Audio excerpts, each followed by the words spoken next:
Medicine में अपनी जो विषाणु जनित रोग कर रहे थे।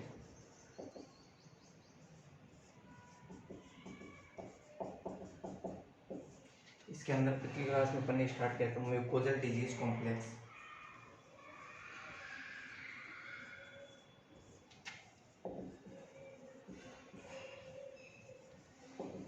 जिसको क्या बोला जाता है, बोवाइन वायरल डायरिया।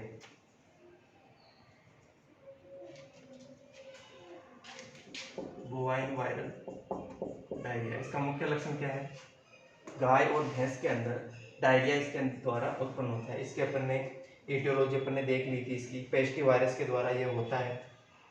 सही है, फ्लेविवायरिडी टोगा वायरिडी फैमिली का सदस्य है जिसके द्वारा ये होता है। इसमें दो प्रकार के स्टेन मैंने आपको बताए थे, एक तो साइटोपैथिक स्टेन, एक non cytopathic stand.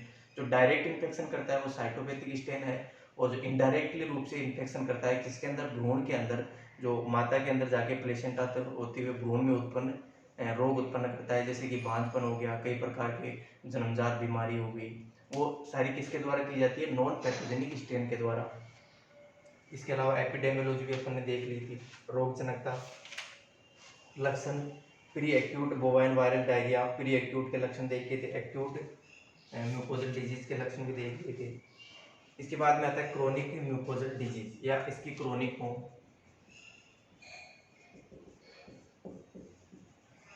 Chronic form मतलब लंबे समय तक चलने वाली जो फॉर्म होती है वो क्रोनिक फॉर्म कहलाती है। इसके अंदर क्या होता है, इसके अंदर लक्षण क्या होते हैं, दस्त लगना, डायरिया। ये डायरिया जो होता है वो सभी प्रकार के सभी प्रकार की फॉर्म के अंदर आपको देखने को मिलेगा। भूख कम होना, कमजोरी, आफरा होना, बालों की जो परत होती है वो सूख जाती है, बालों में जो है ऊपर की जो परत होती है एपिडर्मिस जो परत है वो सूखने लग जाती है, खुरों का आकार बिगड़ने लग जाता है, खुर एक निश्चित शेप के अंदर नहीं रहते हैं। सही है, मुख, गुहा और त्वचा पर घाव बन जाते हैं जिनको स्कैब्स से बाद में ढकने लग जाते हैं। बाद में पहले तो घाव होंगे, बाद में वो पपड़ी जो होती है उसके द्वारा ऊपर से ढक जाते हैं।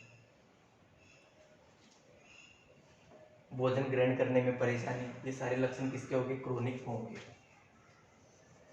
इसके बाद में आती है एक थ्रोम्बोसाइटोपेनिया या इसको हेमरेजिक फॉर्म भी कहा जाता है। हेमरेजिक फॉर्म, इसमें क्या लक्षण दिखाए जाते हैं, हेमरेज से संबंधित यानी कि रक्त से संबंधित लक्षण इसमें दिखाई देंगे, जैसे कि निर्जलीकरण होना। सही है, इसके अलावा रोमन की गति रुक जाती है, इसके अंदर रक्त युक्त दस्त मतलब डिसेंट की कंडीशन देखने को मिलती है। शरीर की जो श्लेष्म झिल्लियाँ होती है उन पे रक्त स्त्राव देखने को मिलता है, मुख, गुहा, नासा छिद्र हो गया, उनकी जो श्लेष्मा होती है वहाँ पे आपको क्या देखने को मिलेंगे, रक्त स्त्राव देखने को मिलेंगे। आंखों में हाइपरमिया देखने को मिलता है, मतलब आंखों के अंदर आंखें जो होती है लाल हो जाती है, रक्त की वजह से, रक्त की सप्लाई बढ़ने की वजह से लाल हो जाती है। नाक से रक्त स्त्राव होने लग जाता है, बुखार हो गया। इंजेक्शन लगाने या कीटों के काटने पर जो रक्त होता है वो रुकता नहीं है, रक्त का थक्का जो होता है वो नहीं बनता, लगातार रक्त बहता रहता है। ये सारे कंडीशन आपको किस में देखेंगे, हेमरेजिक फॉर्म के अंदर। एक होती है रिप्रोडक्टिव फॉर्म, जिसके अंदर रिप्रोडक्टिव से संबंधित परेशानियां यहाँ पे देखने को मिलती है, जैसे कि अबॉर्शन हो गया, ममीफिकेशन हो गया, स्टिल बर्थ हो गया, मतलब जन्म से पहले जो बच्चा होता है मरा हुआ पैदा होता है, जन्मजात बीमारियां, कमजोर बच्चे का जन्म होना, ये सारे लक्षण किसके हो गए, ये हो गए रिप्रोडक्टिव फेल्योर या रिप्रोडक्टिव अवस्था के। नेक्स्ट आता है इसके डायग्नोसिस। पहला तो लक्षणों के आधार पर,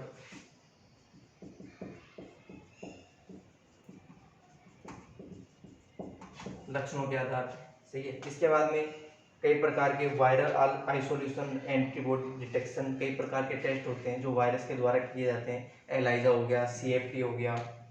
सही है, इसके अलावा ल्यूकोसाइट्स की संख्या में कमी, ये इसका मुख्य लक्षण है, ल्यूकोसाइट की संख्या में कमी। इसकी यानी कि हेमेटोलॉजिकल टेस्ट जो है उनके आधार पर ल्यूकोसाइट्स का पता करके, उनकी संख्या का पता करके भी इस रोग का पता लगाया जा सकता है। विभेदीय पहचान यानी डिफरेंशियल डायग्नोसिस, कई प्रकार के डिजीज हैं डिफरेंशियल डायग्नोसिस में, जैसे कि एफएमडी हो गया, फुट एंड माउथ डिजीज, सही है। इसके अलावा रिंडरपेस्ट जिसको आरपी के नाम से जाना जाता है, रिंडरपेस्ट हो गया। बोवाइन मेलिग्नेंट कैटल, इसके पहले जो अपने डिजीज पढ़ा था वो हो गया, उसके लक्षण मिलते हैं। Vesicular stomatitis,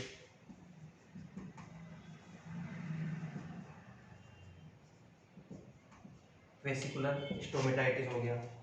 salmonellosis,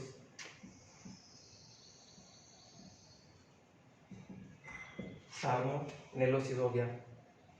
Jones disease, Jones disease जिसको पैराट्यूबरकुलोसिस भी कहा जाता है। पैराट्यूबरकुलोसिस बैक्टीरियल डिजीज में अपन ने ये देखा था जोन्स डिजीज के बारे में। इसके अलावा पैरासाइटिस में,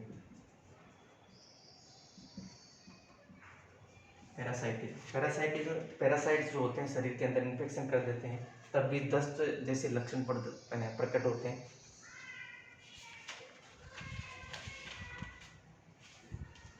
उपचार की बात करें तो उपचार, वायरल डिजीज है तो कोई स्पेसिफिक उपचार नहीं है इसका। इसके लिए अपन सपोर्टिव ट्रीटमेंट इसको दे सकते हैं, यानी कि लक्षणात्मक उपचार दे सकते हैं, सही है। लक्षणात्मक उपचार में जैसे बुखार को रोकने के लिए एंटीपायरेटिक ड्रग्स दे दी, सही है। दर्द को कम करने के लिए नशेड़पन दे सकते हैं, एनाल्जेसिक दे सकते हैं। घावों को कम करने के लिए नशेड़ दे सकते हैं। सेकेंडरी इन्फेक्शन को कम करने के लिए क्या दे सकते हैं, एंटीबायोटिक्स काम में ली जा सकती है। तो सारा ट्रीटमेंट इसमें किया जा सकता है। रोकथाम और नियंत्रण की बात करें तो इसकी वैक्सीनेशन उपलब्ध है, जिसमें live vaccine, modified live vaccine और इनएक्टिवेटेड वायरस वैक्सीन उपलब्ध है। लाइव वैक्सीन या मॉडिफाइड लाइव वैक्सीन इसको बोल सकते हैं। इसके अलावा inactivated virus vaccine, inactivated virus vaccine, दो प्रकार की वैक्सीन इसके लिए उपलब्ध है। इसके अलावा पशुशाला की साफ सफाई रखना, डिसइंफेक्टेंट से हर चीज़ को साफ रखना, स्वस्थ पशुओं को रोगी पशु से अलग रखना, ये सारे भी अपनाए जाते हैं इसमें, इसके रोकथाम के लिए। ये हो गया mucosal disease complex complete. Next है एपिमेरल फीवर।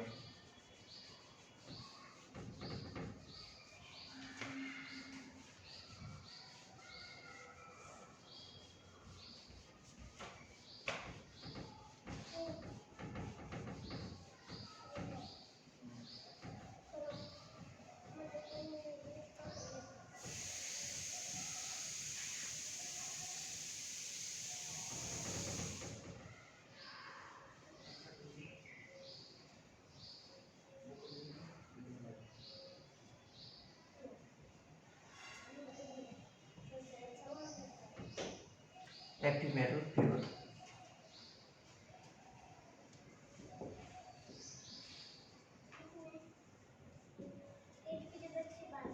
एपिमेरल फीवर ये ज़्यादा इंपॉर्टेंट डिजीज नहीं है, कभी एग्जाम में इसको बहुत ही कम पूछा जाता है वैसे।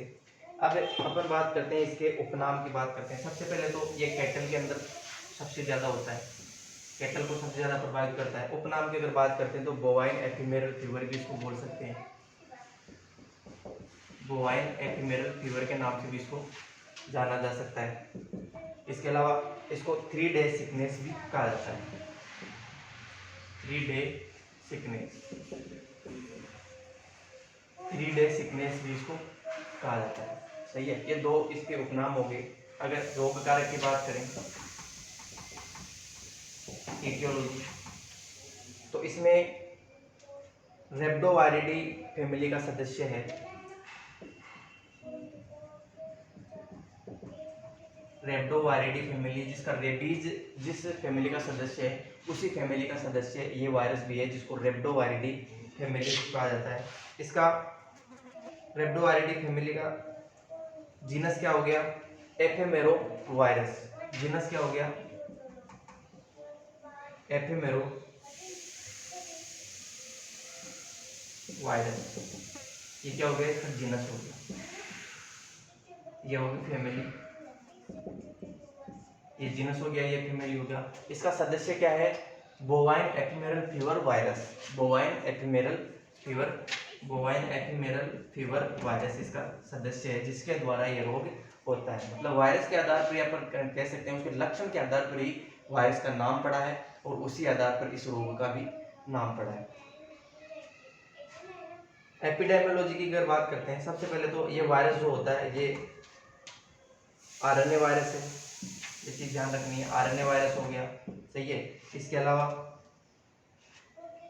ये हेलिकल इसकी संरचना होती है, हेलिकल एनवेलोप्ड है, यानी कि ये कवरिंग से ढका हुआ होता है। और इसकी जो संरचना होती है, जो आपने बंदूक की जो गोली होती है उसके समान इसकी संरचना होती है, बंदूक की गोली जैसी इसकी संरचना होती है।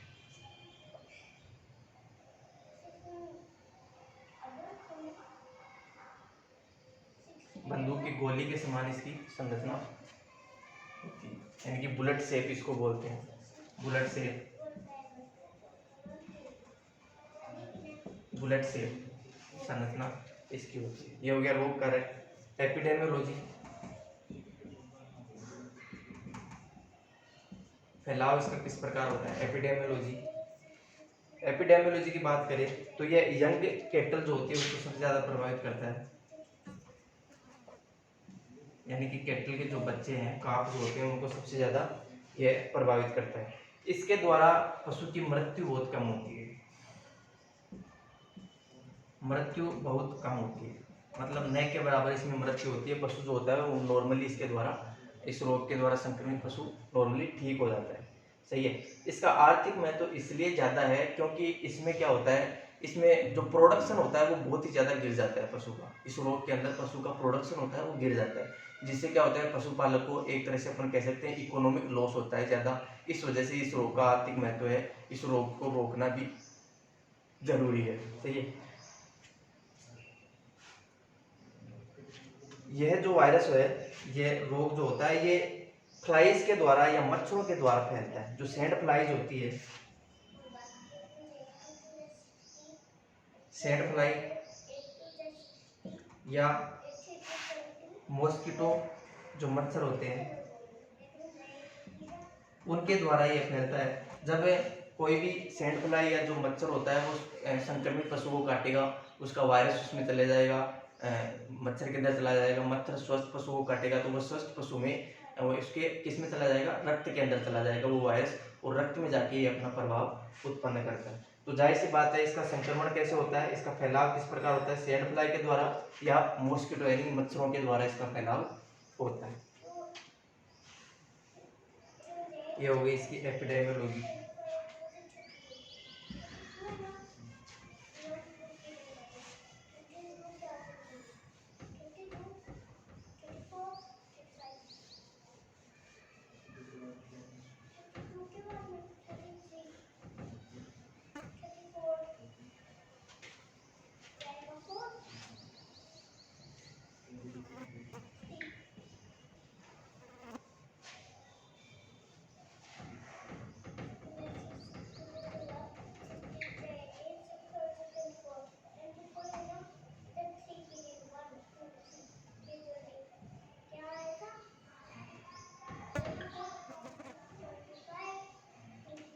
नेक्स्ट है इसके अंदर रोग जनकता, पैथोजेनेसिस।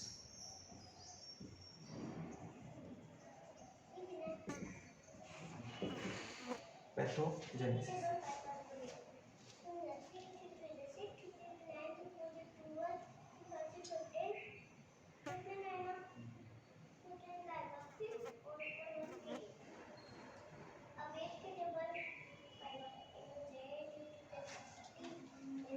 पैथोजेनेसिस में मैंने अभी आपको बताया इस रोग का फैलाव कैसे होता है, मच्छरों के द्वारा, मक्खी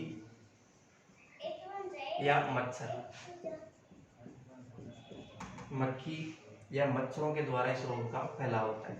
जब ये मक्खी या मच्छर किसी संक्रमित पशु को काटते हैं तो ये वायरस जो होता है इनके शरीर में आ जाता है। जब ये किसी स्वस्थ पशु को काटते हैं, संक्रमित से स्वस्थ पशु को, तो ये वायरस ऐसे ट्रांसमिट होता है कि स्वस्थ पशु में चला जाएगा।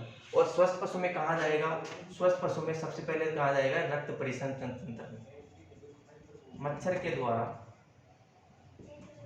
इसमें चला जाएगा रक्त परिसंचरण तंत्र,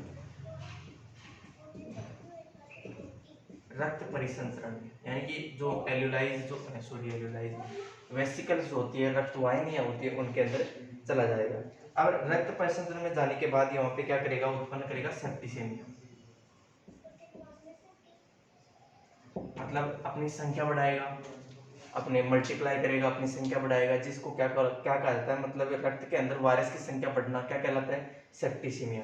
तो सेप्टिसीमिया की कंडीशन उत्पन्न करेगा। उसके बाद में ये रक्त में रहेगा, रक्त में रहने के बाद ये मध्य चर्म ऊतक जो होते हैं, जो मेसोडर्मल टिश्यू,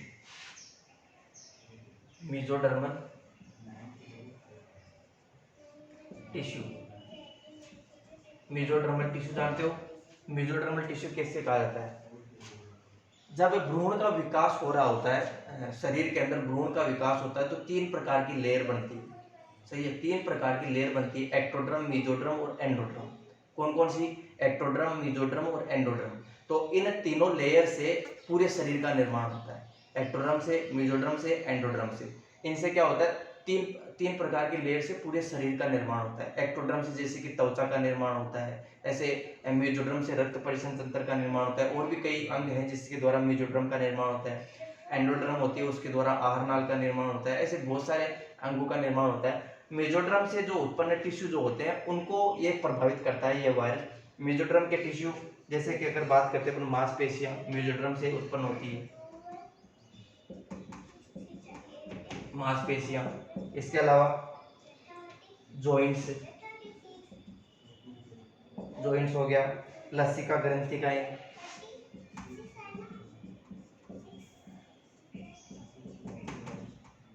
लसिका ग्रंथिकाएं। अब इनके अंदर ये वायरस होता है, वो चला जाता है। सेप्टिसीमिया करने के बाद रक्त से होते हुए मेसोडर्मल टिश्यू, जैसे कि मांसपेशियां हो गया, शरीर के जोड़ हो गए, लसिका ग्रंथिकाएं हो गई, वहां पे चला जाता है और वहां पे स्थापित हो जाता है, वहां पे अपना पसेरा बना लेता है, सही है। उसके बाद में ये जो होता है, मांसपेशियों में नेक्रोसिस उत्पन्न करने लग जाता है। इसके बाद में क्या करता है, मांसपेशियों में, यानी कि मांसपेशियों की जो कोशिकाएं जो होती है, मांसपेशियों की कोशिकाएं, उनको धीरे धीरे नष्ट करने लग जाता है, मांसपेशियों में क्षय उत्पन्न करने लग जाता है। क्षय मतलब नेक्रोसिस, उत्पन्न कर देता है, सही है। उसके बाद ये वायरस जो होता है, वो एंडोथेलियम की कोशिकाएं में प्रवेश करता है। एंडोथेलियम की कोशिकाओं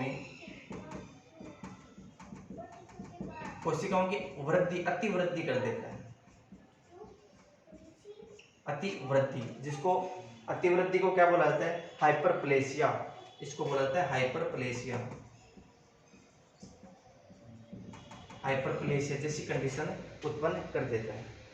मांसपेशियों में जाएगा, मांसपेशियों में नेक्रोसिस करेगा, उसके बाद में एंडोथेलियम की कोशिकाओं में जाके वहां पे हाइपरप्लेसिया उत्पन्न कर देगा, जिससे क्या होता है, हाइपरप्लेसिया उत्पन्न करेगा। अब ये एंडोथेलियम की कोशिकाएं कौन सी होती है, ये जैसे कि आपने देखा होगा, रक्त वाहिनियां जो होती है, सीरा और धमनी के चारों तरफ की जो लेयर होती है, वो किसकी बनी होती है, एंडोथेलियम की। और एंडोथेलियम की अतिवृद्धि करेगा तो जाहिर सी बात है, वो जो जो रक्त वाहिनियां होती है, वेसल्स होती है, उनकी दीवार को भी बड़ा कर देगा, दीवार की कोशिकाओं को भी बड़ा कर देगा, जिससे जो रक्त वाहिनियों के अंदर की जो गुहा होती है, वो क्या होती है, छोटी हो जाती है, सही है। रक्त वाहिनी की गुहा छोटी हो जाएगी, छोटी होने की वजह से रक्त नहीं पहुंच पाएगा, और रक्त नहीं पहुंचेगा तो वहां पे रक्त वाहिनियों का क्या हुआ, नेक्रोसिस। इसके बाद में क्या होता है, रक्त वाहिनियों का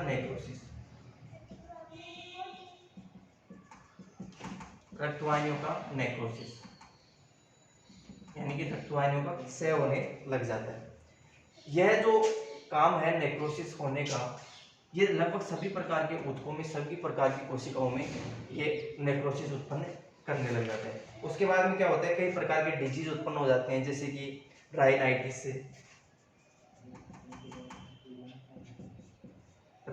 हो गया, सही है। इसके अलावा हाइड्रोपेरिटोनियम,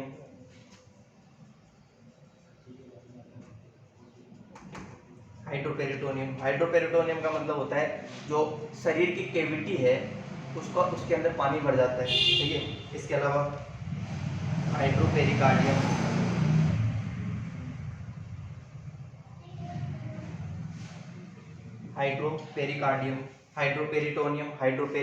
राइनाइटिस, ऐसे लक्षण उत्पन्न होने लग जाते हैं। समझ में आ गई इसकी पैथोजेनेसिस? एक बार और देखो। सबसे पहले मच्छर काटता है, मच्छर काटने के बाद वायरस रक्त परिसंचरण में चला जाएगा, उसके बाद में वहाँ पे क्या करेगा, सेप्टिसिमिया उत्पन्न करेगा। सेप्टिसिमिया जो होता है उसके बाद में ये मेसोडर्मल जो टिश्यू है, जैसे कि मांसपेशियां होगी, जॉइंट्स होगी, लसिका ग्रंथिकाएं होगी, उनके अंदर जाके स्थापित हो जाता है। उसके बाद में धीरे धीरे मांसपेशियों की नेक्रोसिस यानी कि मांसपेशी की कोशिकाओं का क्षय करने लगेगा। उसके बाद में जो एंडोथीलियम की कोशिकाएं हैं, जैसे कि एंडोथीलियम की कोशिकाएं, एंडोथीलियम एक प्रकार की लेयर है, वो जिस कोशिकाओं के ऊपर कवरिंग करती है, जैसे कि रक्त वाहिनियों की कोशिकाएं, उनके अंदर चला जाएगा, उनकी हाइपर वृद्धि अति वृद्धि कर देगा, हाइपरप्लेशिया उनकी वृद्धि बढ़ा देगा, जिसकी वजह से रक्त वाहिनियां जो होती है वो सिकुड़ जाएगी, और सिकुड़ने से रक्त वाहिनियों में रक्त नहीं पहुंच पाएगा, तो क्या हो जाएगा, नेक्रोसिस हो जाएगा। और इस वजह से राइनाइटिस की कंडीशन भी देखने को मिलती है। हाइड्रोपेरिटोनियम, जैसे कि पेरिटोनियम में पानी भरना, शरीर की कैविटी है, उदर गुहा, जो पेट की कैविटी है उसके अंदर पानी भरना। हाइड्रोपेरिकार्डियम, जो हृदय की लेयर होती है उसमें पानी भरना, ये क्या कहलाता है, हाइड्रोपेरिकार्डियम। पेरिकार्डियम किसे कहा जाता है, हृदय के ऊपर की जो लेयर होती है, मेम्ब्रेन होती है, उसको पेरिकार्डियम बोला जाता है। हाइड्रो मतलब उसमें पानी भरना।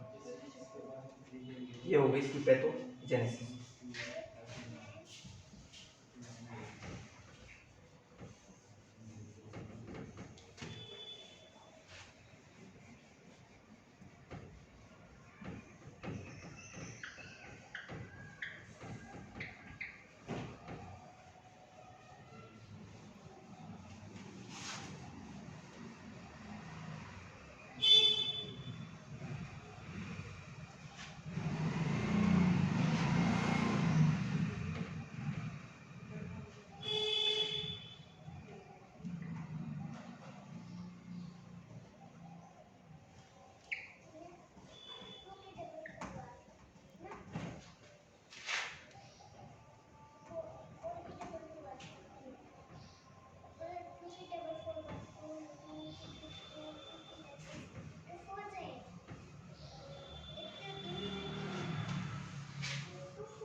इसके बाद में आता है लक्षण, क्लिनिकल साइन। क्लिनिकल साइन जैसे कि बुखार होना, बुखार होती है 105 डिग्री से 106 डिग्री फ़ारेनहाइट, सही है। इसके अलावा सुस्ती, तनाव में आना, भूख कम लगना, दुग्ध उत्पादन में कमी, परिधीय लसिका ग्रंथियां बड़ी हो जाती है। परिधीय लसिका ग्रंथिका मतलब जो केंद्र के अलावा बाहर की तरफ हाथ पैरों की जो लसिका ग्रंथिकाएं हैं वो आकार में बड़ी हो जाती है, सही है। कब्ज या दस्त की कंडीशन देखने को मिलती है। श्वसन दर या हृदय दर का बढ़ना, आंख व नाक से स्त्राव, मांसपेशियों में कंपन, जोड़ों में सूजन, पशु लंगड़ाने लगता है, सही है, लंगड़ा के चलता है, और कभी कभी नीचे भी गिर जाता है। और ऐसी कंडीशन उत्पन्न हो जाती है जैसे कि अपन को बाहर से लगेगा जैसे इसमें कैल्शियम की कमी हो गई, सही है। अपन को ऐसे लगेगा पशु के अंदर कैल्शियम की कमी हो गई, बल्कि रोग एपिमेरल फीवर है उसके अंदर, ऐसा लगेगा। तीसरे दिन पशु जो होता है उसमें बुखार धीरे धीरे कम होने लग जाता है, और 3 से 4 दिन बाद में ये जो है धीरे धीरे ठीक होने लग जाता है पशु। इसका इंक्यूबेशन पीरियड की बात करें तो 2 से 10 दिन का इसका इंक्यूबेशन पीरियड होता है। और जब लक्षण प्रकट होते हैं उसके बाद में जब बुखार आती है तो बुखार 3 दिन तक रहती है, 3 दिन बाद में अपने आप ठीक हो जाती है, और लगभग 3 या 4 दिन के बाद में, लक्षण प्रकट होने के 3 या 4 दिन बाद में पशु जो होता है वो धीरे धीरे स्वस्थ होने लग जाता है। कई बार प्राणी सही भी नहीं हो पाता है, जिस वजह से उसके अंदर ड्रेंचिंग निमोनिया जैसी परेशानी आने लग जाती है, मतलब निगलने में परेशानी होना, ऐसी कंडीशन उसमें देखने को मिल जाती है। और ये फेरेंजियल मसल जो होती है उसमें पैरालिसिस होने की वजह से ये कारण देखने को मिलता है। डायग्नोसिस,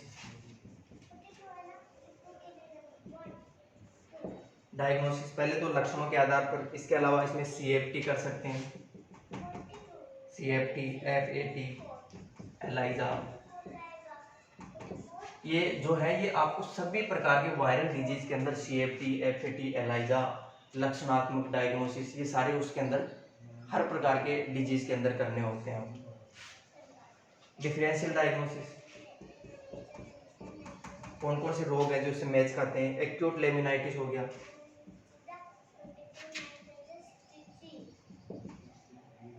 एक्यूट लेमिनाइटिस हो गया। मिल्क फीवर, जैसे मैंने आपको बताया कि उसमें लगता है कि जैसे कैल्शियम की कमी हो गई है, लेकिन कैल्शियम की कमी वास्तव में कौन से डिजीज में होती है, मिल्क फीवर में। सही है। न्यूमोनिया हो गया, निमोनिया हो गया। इसके अलावा ट्रूमेटिक रेटिकुलाइटिस,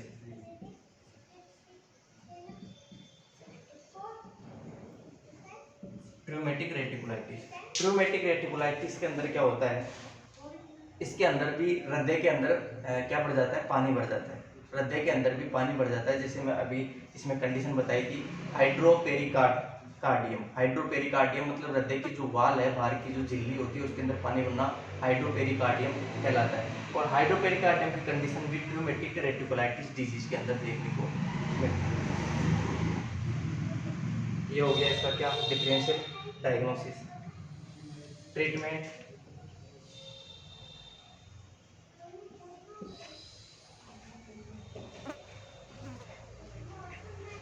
ट्रीटमेंट की बात करते हैं तो ट्रीटमेंट में वही कोई विशिष्ट उपचार नहीं, वायरस होने की वजह से कोई विशिष्ट उपचार नहीं, कोई विशिष्ट उपचार नहीं होगा।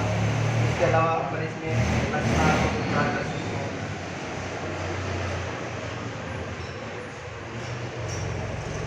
लक्षणात्मक उपचार, इसके अंदर अपन सेकेंडरी इन्फेक्शन को रोकने के लिए उपचार कर सकते हैं, एंटीबायोटिक देना, नशेड भी अपन इसमें दे सकते हैं। ठीक है। इसके अलावा सीबीजी भी इसमें काम में ली जाती है। सीबीजी का मतलब क्या होता है, कैल्शियम बोरोग्लूकोनेट, कैल्शियम बोरोग्लूकोनेट,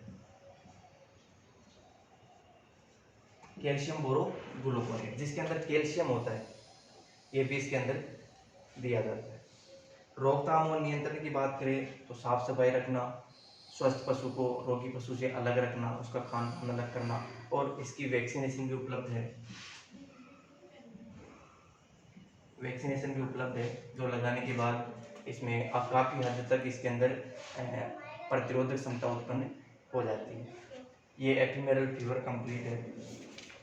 नेक्स्ट क्लास में अपन देखेंगे African horse sickness, African horse sickness disease, जिसके कई बार क्वेश्चन आए हुए हैं इसके बारे में, इसके बारे में बड़े क्वेश्चन भी आते हैं। अफ्रीकन हॉर्स सिकनेस, ये थोड़ा ध्यान से देखना।